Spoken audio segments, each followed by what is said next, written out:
સૌપ્રથમ તો આધુનિક જુનાગઢ ને સ્વચ્છ જુનાગઢના સંકલ્પ સાથેનું આજનું આ બજેટ બેડ રજૂ કરી અને ખૂબ આનંદ અનુભવું છું. બજેટ કઈ રીતનું કેટલા? હા, 937 કરોડનું બજેટ કમિશનર દ્વારા મંજૂર કરવામાં આવેલ આવક અંદાજ હતો અને 937 કરોડ ખર્ચ અંદાજ હતો.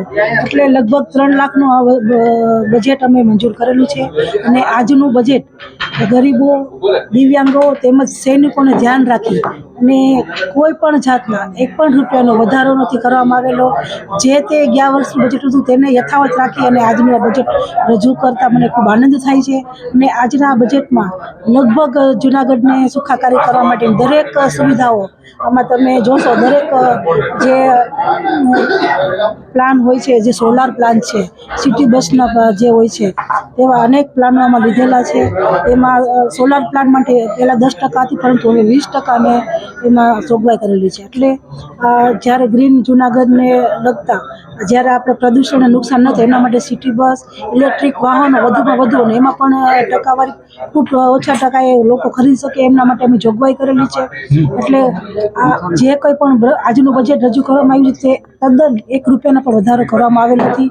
અને આ બજેટ લોકો સમક્ષ રજૂ કરતા મને ખૂબ આનંદ અનુભવ્યો. વિરોધ પક્ષનો આક્ષેપ છે કે હજી સુવિધા નથી આપીને વેરો વસૂલવામાં આવે, ખાસ કરીને વાત કરીએ પાણીની તો 45% હજી કોર્પોરેશન કદાચ નવી નખાતી હોય એટલા માટે પાણી ન પહોંચે. પણ આવનારા દિવસોમાં સમગ્ર જુનાગઢમાં કોઈ જાતિ, કારણ કે આપણી પાસે પાણી પુષ્કળ છે, પાણીની આપણે કોઈ તંગી નથી, તો કોઈ પણ લોકોને ઉનાળામાં પાણીની કોઈ તકલીફ ન રહે એમના માટે જ્યાં પણ પાણીની જે સુવિધા ન પહોંચતી હોય, જ્યાં પાણીની લાઈન ન હોય ત્યાં પણ પાણીની લાઈન મંજૂર કરેલી જ છે. અને ટૂંક સમયમાં જ પાણીની લાઈન આપી અને જ્યાં પણ પાણી ન પહોંચતું હોય ત્યાં અમે પાણી પહોંચાડીએ અને જેથી લોકોને ઉનાળામાં કોઈ તકલીફ ન રહે. એટલે પાણી પણ લોકોને પહોંચી રહે એવી અમારા બધા જ પ્રયત્નો રહેશે.